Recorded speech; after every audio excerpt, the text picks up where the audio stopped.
Buenas tardes, queridos hermanos.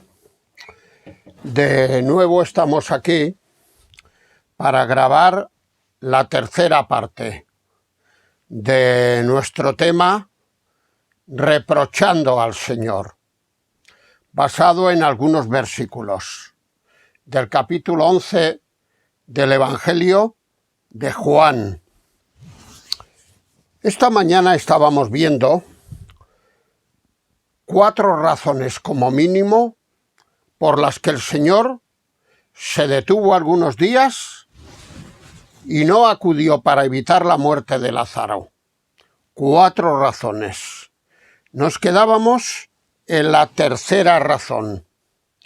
Una razón que tiene que ver tanto con la perfecta humanidad que demostró el Señor allí, siendo capaz de llorar a la tumba de Lázaro. Me viene ahora a la memoria, siempre con mis improvisaciones, que venimos de una cultura, por lo menos aquí en España, donde se propugnaba que el llorar no era de hombres. Yo me crié en esa cultura.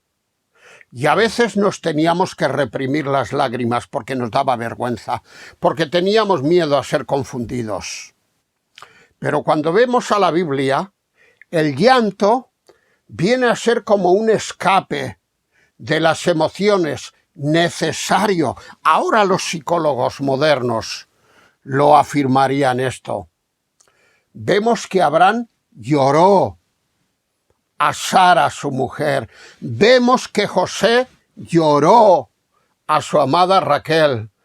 Vemos que el apóstol San Pablo, cuando escribe a los filipenses, creo que es el capítulo 3 al final, cuando dice que hay muchos que son enemigos de Cristo, y dice, y aún ahora os lo digo otra vez, llorando. Cuando escribe a Timoteo, dice, me acuerdo de tus muchas lágrimas, y el Señor, el hombre perfecto, lloró. ¿Qué es eso de que el llorar no es de hombres? Por favor, cierro este paréntesis. Espero que sea el último. Bueno, esta mañana estábamos viendo, en tercer lugar, la perfecta humanidad del Señor con su perfecta divinidad.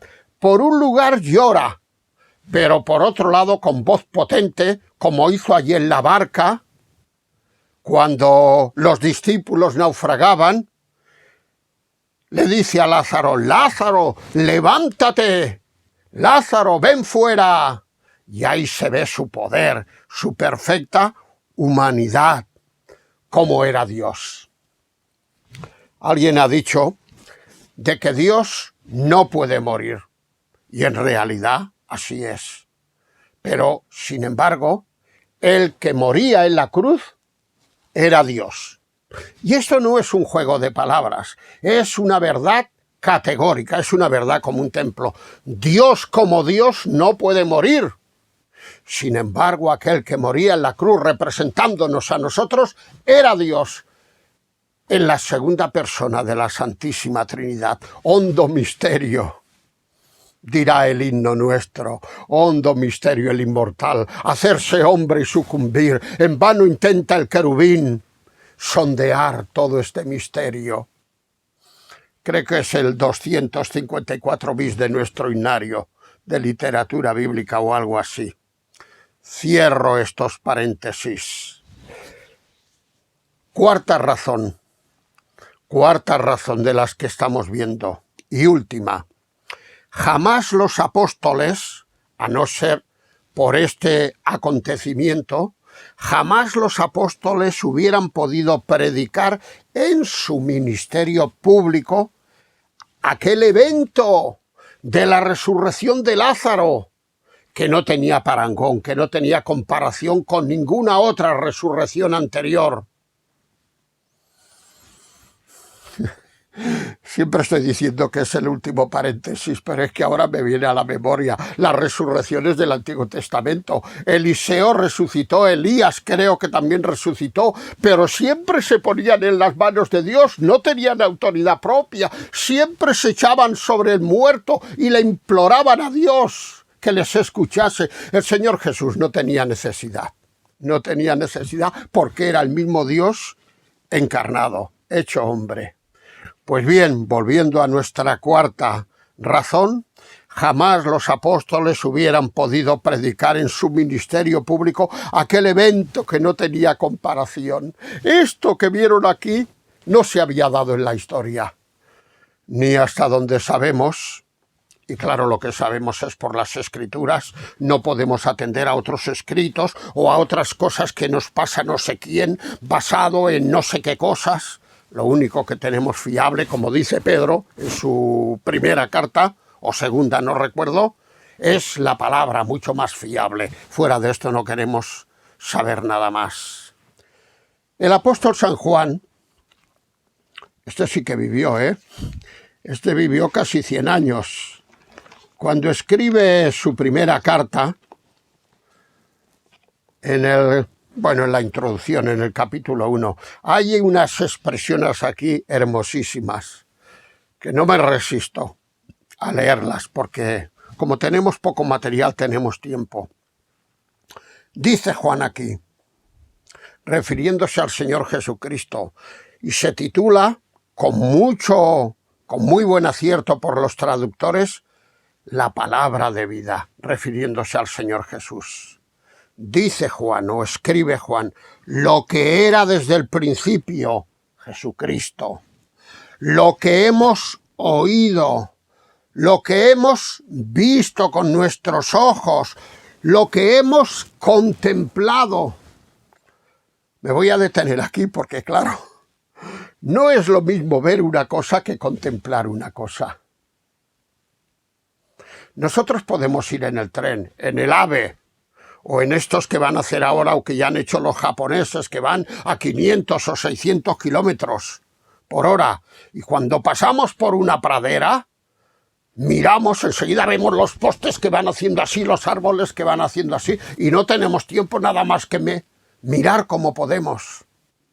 Pero claro, si en lugar de ir en un tren de eso, ya a esas velocidades nos subimos a lo alto de una montaña y ese mismo prado lo contemplamos tranquilamente, sin prisas, no es lo mismo. No es lo mismo ver que contemplar. Por eso aquí el apóstol San Juan amplía un poco la idea y dice, no solamente hemos visto al Señor Jesús, es que lo hemos contemplado, es que lo palparon nuestras manos, etcétera, etcétera. Esto es lo que os anunciamos, les dice a sus lectores, Bien,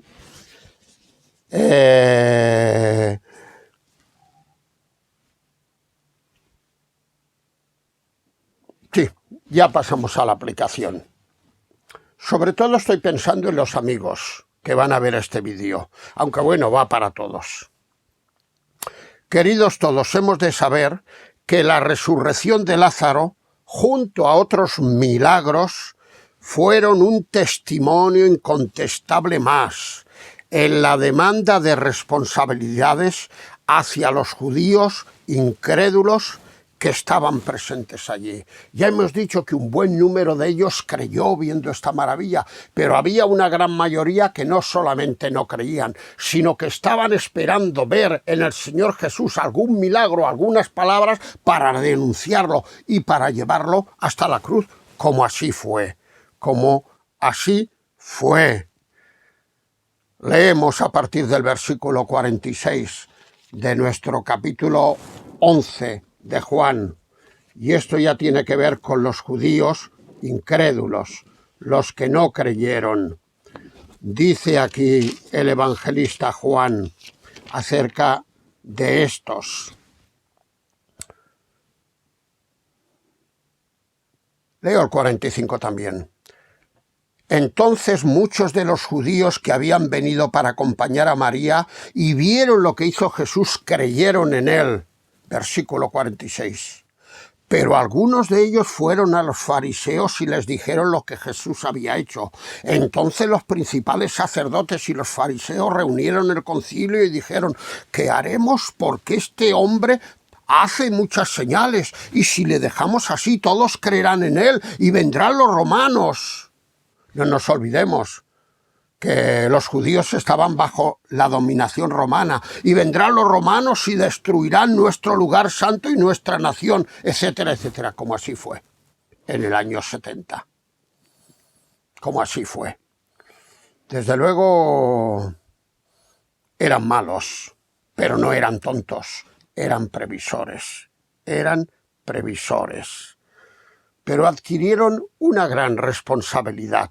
Adquirieron delante de Dios una gran responsabilidad. El Señor Jesús ya, en el capítulo 15 de este Evangelio de Juan, cuando ya está despidiéndose de los suyos, porque estamos en la última noche, en medio del contexto de la cena del Señor, primero celebrar la Pascua judía y luego establecer la cena del Señor, la mesa del Señor. Dice en el capítulo 15 y versículo 22, si yo no hubiera venido, es decir, si yo no me hubiera encarnado, si yo no hubiera bajado del cielo a esta tierra, si yo no hubiera venido, ni les hubiera hablado, no tendrían pecado. Bueno, hemos de sobreentender lo que quiere decir el Señor Jesucristo aquí. No se está refiriendo a que no hubiera pecado en ellos. No hay hombre justo que haga siempre el bien y nunca peque, sino que no tendrían este pecado de haberme rechazado, que es el peor de los pecados, según vemos en la carta a los Hebreos, capítulo 10. Sí, capítulo 10. Dice, no tendrían pecado, pero ahora que me han tenido 3 años y pico entre sus calles y han visto todo lo que yo he hecho, pero ahora no tienen excusa por su pecado. Y luego en el versículo 24 vuelve a la carga. Si yo no hubiese hecho entre ellos obras que ningún otro ha hecho, porque repito, los profetas del Antiguo Testamento hacían obras de milagros, pero siempre Dios les daba esa gracia. El Señor Jesús lo hacía de motu proprio, no hubiese hecho entre ellos obras que ningún otro ha hecho, pues no tendrían pecado.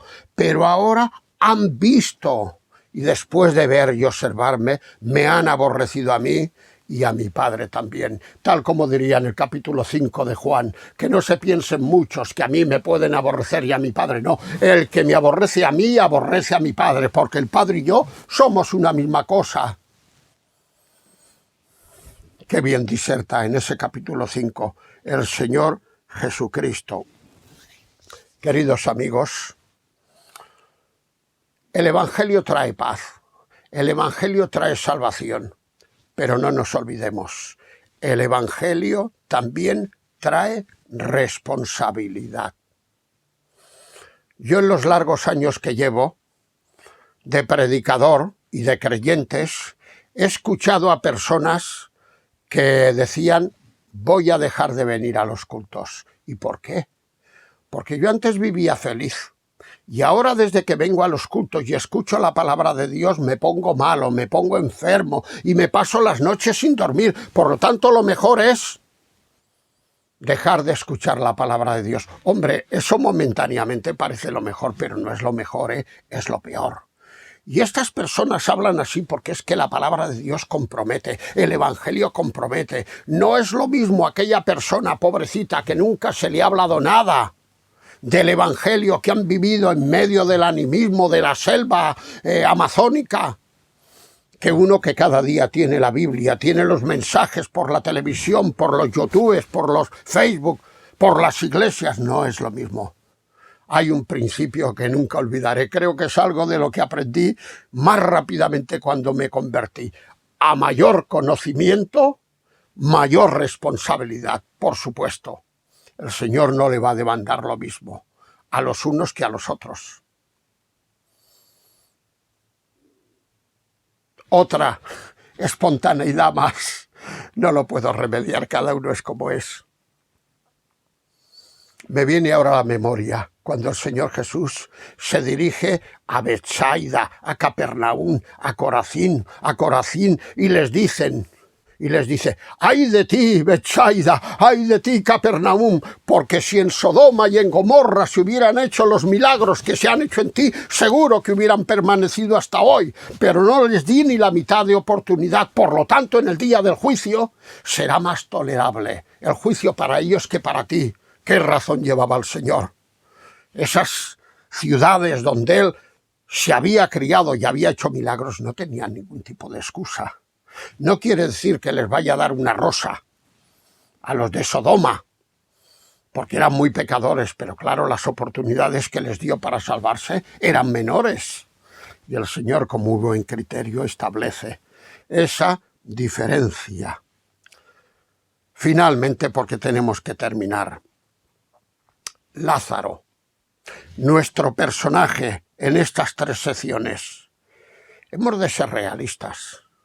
El Señor resucitó a Lázaro, pero Lázaro resucitó para volver a morir.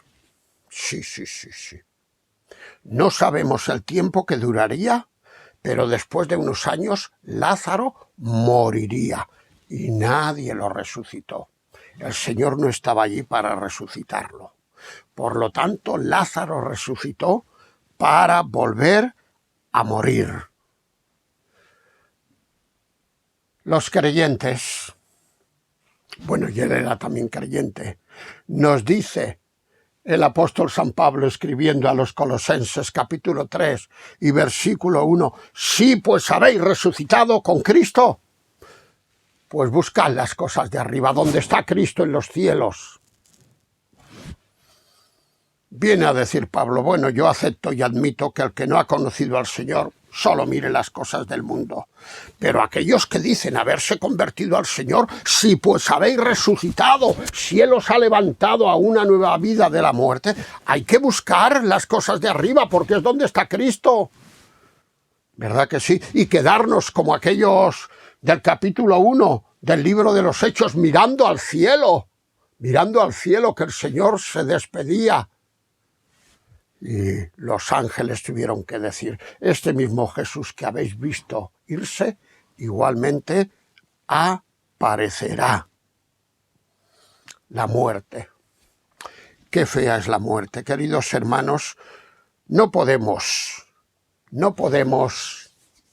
menospreciar la muerte, no podemos tenerla en poco. La muerte es muy seria. La muerte es la hora de la verdad. La cuestión es si estamos preparados para morir o no lo estamos. Dirá el apóstol San Pablo, escribiendo a los Corintios, capítulo 15,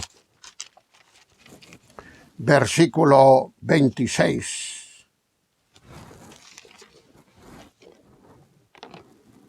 Y el postrer enemigo que será destruido es la muerte.